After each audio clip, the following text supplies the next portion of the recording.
है, हो हई वही जो राम रसी राखा, होगा वही जो राम लला चाहेंगे।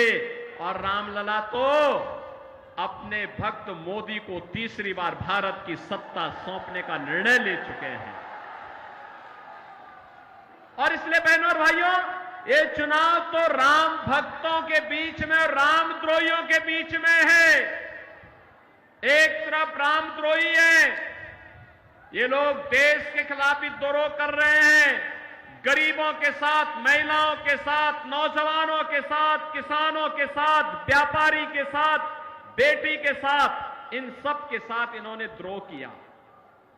इनके हकों पे डकैती डाली। इनके समय में गरीब भूख से मरता था, बेटी और व्यापारी सुरक्षित नहीं थी, देश के अंदर जगह जगह आतंकी वारदातें होती थी। और जब आतंकवाद पर हम इनके खिलाफ बोलते थे कि भाई ये आतंकवाद की समस्या का समाधान करो, तो कहते थे हम क्या करें, लाचार होते थे, कहते थे आतंकवादी तो सीमा पार के हैं। बहनों और भाइयों, आज आतंकवाद समाप्त, देश की सीमाएं सुरक्षित, दुनिया के अंदर भारत का सम्मान बढ़ा है। अब तो पटाखा भी जोर से फट जाए ना तो पाकिस्तान सफाई देता कि भैया मेरा हाथ नहीं है, मुझे माफ करना, मैं इसके पीछे नहीं हूं। भय बिनु होई न प्रीति, ये पाकिस्तान जो आज बोली उसकी बदल गई है, उसे मालूम है ये नया भारत है, मोदी का भारत है। छेड़ता नहीं है, लेकिन कोई छेड़ता है तो उसको छोड़ता भी, घर में घुस करके मारता है, घर में घुस करके। ऐसे ही आप देखो, ये समाजवादी पार्टी के मुखिया क्या क्या बातें करते हैं भैया, आप देख रहे हो ना इनके हाल। यानी राम भक्तों पर गोली चलाते थे, लेकिन आतंकवादियों को, जिन्होंने काशी में संकट मोचन मंदिर पर हमला किया, अयोध्या में राम जन्मभूमि पर आतंकी हमला किया, उन आतंकवादियों के मुकदमों को ये वापस लेते हैं। राम भक्त कल्याण सिंह जी जो प्रदेश के पूर्व मुख्यमंत्री थे, उनकी मृत्यु होती है, संवेदना के एक भी शब्द नहीं। और अभी पूर्वांचल का एक दुर्दांत माफिया मरा था, उसके घर मातम मनाने के लिए चले गए। माफिया और समाजवादी पार्टी का चोली दामन का संबंध है, ये अलग हो ही नहीं सकता है। और इसीलिए हमने भी तय किया है, भगवान राम का प्रणता निस्सरहीन करो मई, भुज उठाए प्रणकीन। हमने भी तय किया है, उत्तर प्रदेश की धरती से भारत विरोधी, रामद्रोही और ये जो माफिया गरीबों का खून चूसते थे, इनको पूरी तरह हटा करके रहेंगे, पूरी तरह समाप्त करके रहेंगे। और इसीलिए आज मैं आया हूं आपसे कहने के लिए, हर राम भक्त भाजपा के पक्ष में है, हर राष्ट्र भक्त भाजपा के पक्ष में है। और बहनों और भाइयों, एक तरफ मोदी जी के द्वारा किया गया काम, highway, railway, airport, IIT, IIM, AIIMS, दुनिया का सबसे अच्छा कैंसर हॉस्पिटल आपके वाराणसी में खुल चुका है, मुंबई अब नहीं जाने की आवश्यकता है। ऐसे ही ये गिरीश यादव, रमेश सिंह, रमेश मिश्रा, ये सभी लोग जब मेरे पास आए, इन लोगों ने कहा कि हमारा जौनपुर का मेडिकल कॉलेज चालू हो। बहनों और भाइयों, मुझे बताते हुए प्रसन्नता है, जौनपुर का मेडिकल कॉलेज चालू हो गया। हमने कहा जितना पैसा लगेगा हम देंगे, लेकिन इसको बंद नहीं होने देंगे। अभी देखो ना, इस शाहगंज में रमेश सिंह यहां इथेनॉल का प्लांट भी लगा दिए और यहां पे सैकड़ों लोगों को नौकरी मिलेगी। और मैं तो उनसे कहूंगा उसके बगल में एक आईटीआई खोल दीजिए, इथेनॉल प्लांट के लिए एक ट्रेड उसमें दे दीजिए। आप देखना यहां के लोग दुनिया के अंदर नौकरी भी प्राप्त करेंगे। और जब यहां निवेश होगा, अब हम औद्योगिक निवेश की नई गति को आगे बढ़ा रहे हैं, क्योंकि अब यूपी में दंगा नहीं होता, कर्फ्यू नहीं लगता। दंगाई और कर्फ्यू वाले सब दंगाई और कर्फ्यू लगाने वाले सभी लोगों की राम नाम सत्य की यात्रा निकल गई है। और इसलिए बहनों और भाइयों, मैं आपसे कहने के लिए आया हूं, आपसे एक ही बात कहने के लिए आया हूं कि ये जो भाजपा ने विधायक बनाए हैं, ये विधायक, इस सांसद के प्रत्याशी, ये सभी इतना विकास कराएंगे, इतना विकास कराएंगे, आप मांगते मांगते थक जाएंगे और दुनिया आपके पास नौकरी मांगने के लिए आएगी जौनपुर में। बहनों और भाइयों, मैं आज इसीलिए आपके पास आया हूं। ये कांग्रेस, ये समाजवादी पार्टी और कांग्रेस का जो इंडी गठबंधन है, ये जब भी एकजुट हुआ है, खतरे की घंटी का संकेत होता है। याद करिए, मैं एक घटना नहीं बता रहा हूं। अयोध्या में जब आतंकी हमला हुआ था, तब प्रदेश में समाजवादी पार्टी की सरकार थी और केंद्र में कांग्रेस की सरकार थी। जब संकट मोचन मंदिर पर आतंकी हमला हुआ था, तब भी ये दोनों लोग सरकार में थे। जब अयोध्या, वाराणसी और लखनऊ की कचहरियों पर हमला हुआ था, तब भी ये दोनों सरकार में थे। और लगातार देश संकट में घिरता है, गरीब मारा जाता है, आम नागरिक की सुरक्षा खतरे में पड़ती है।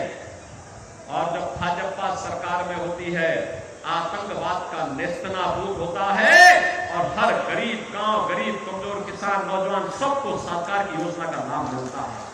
बेटी और व्यापारी सुरक्षित होती है। आपने देखा होगा। आप मुझे बताओ, समाजवादी पार्टी की सरकार में सारा राशन इनके गुंडे खा जाते थे। आज तो देश के अंदर 80 करोड़ लोग फ्री में राशन प्राप्त कर रहे हैं ना। 60 करोड़ लोगों को आयुष्मान भारत में 5 लाख रुपए का कार्ड दिया जा चुका है हर वर्ष।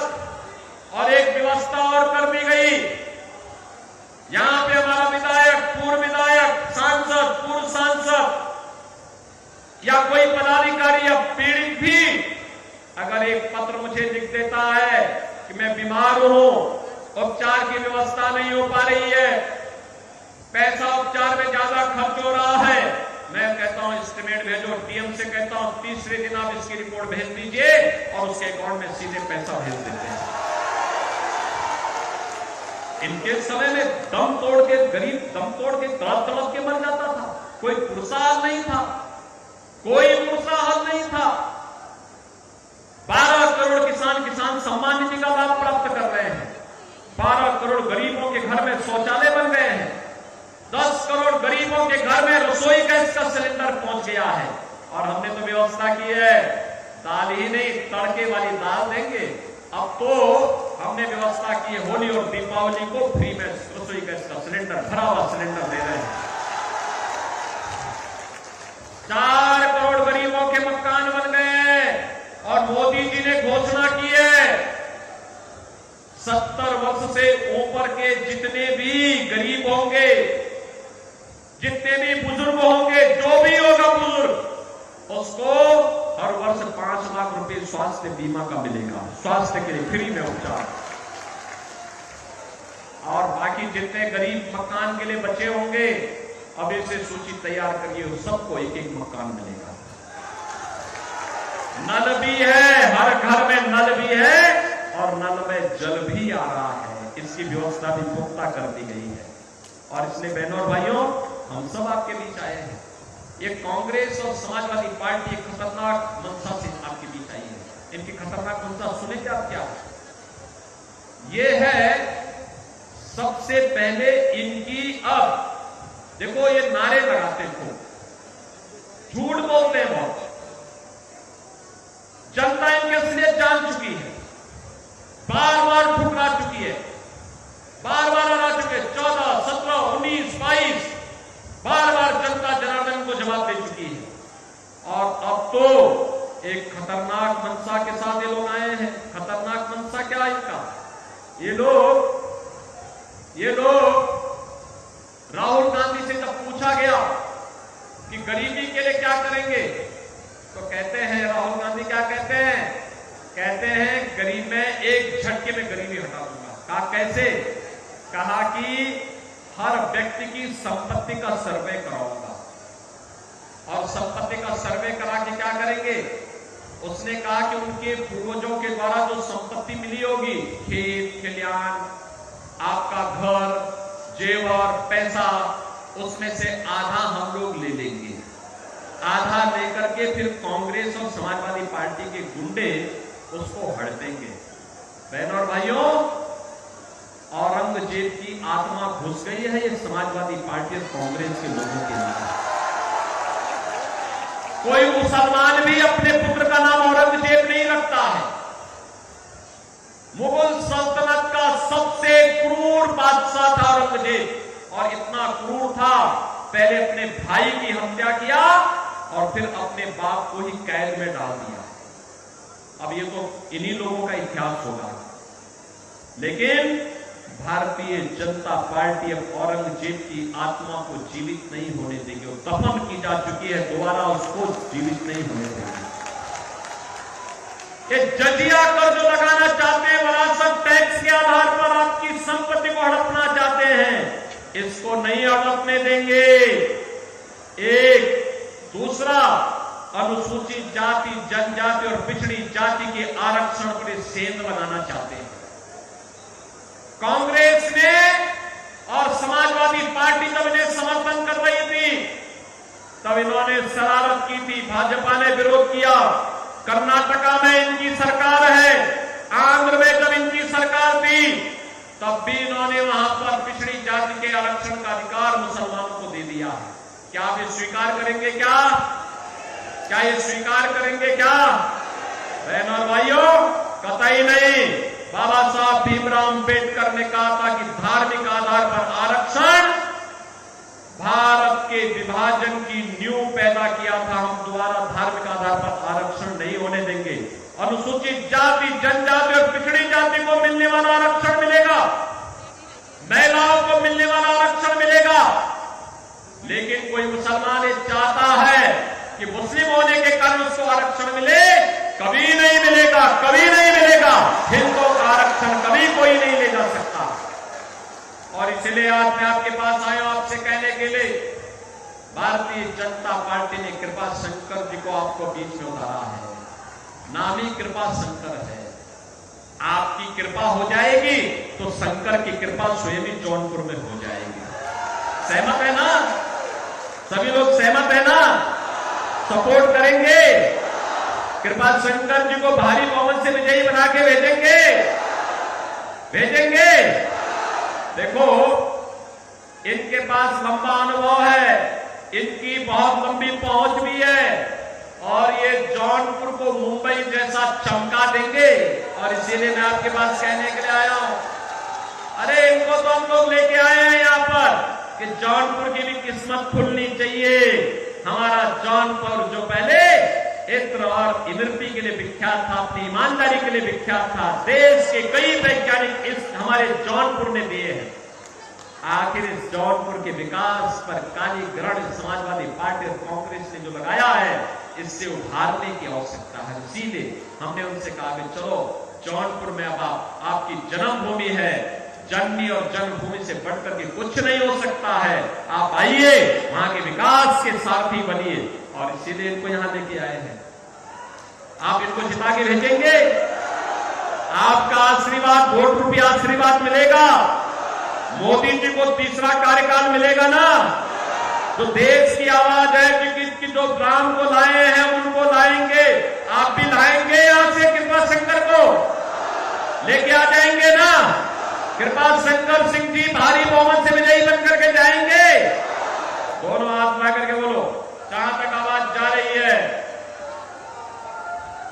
गर्मी है भैया, तो गर्मी में कितना होना ही है।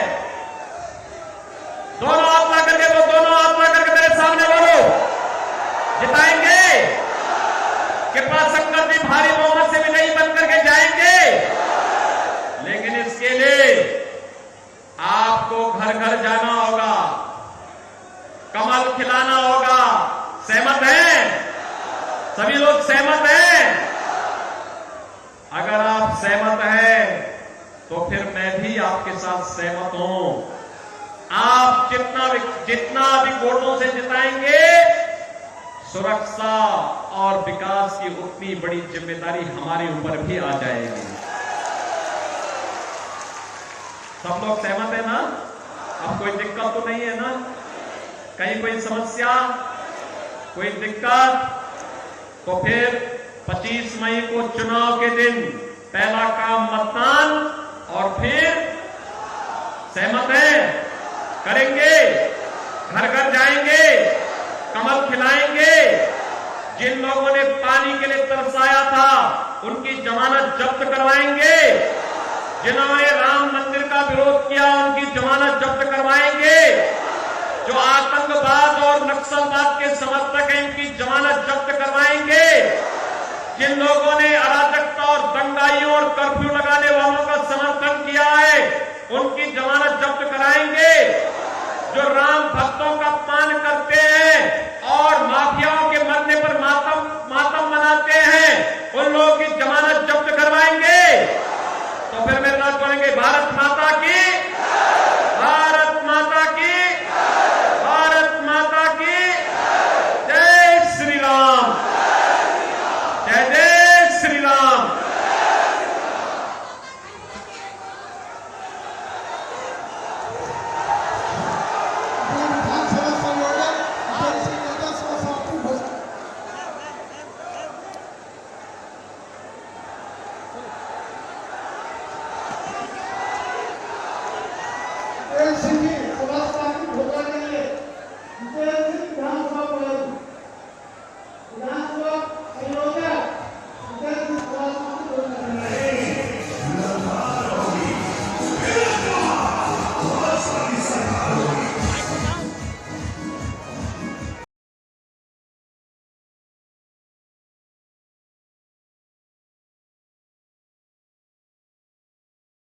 You coming? Yes, I'm free.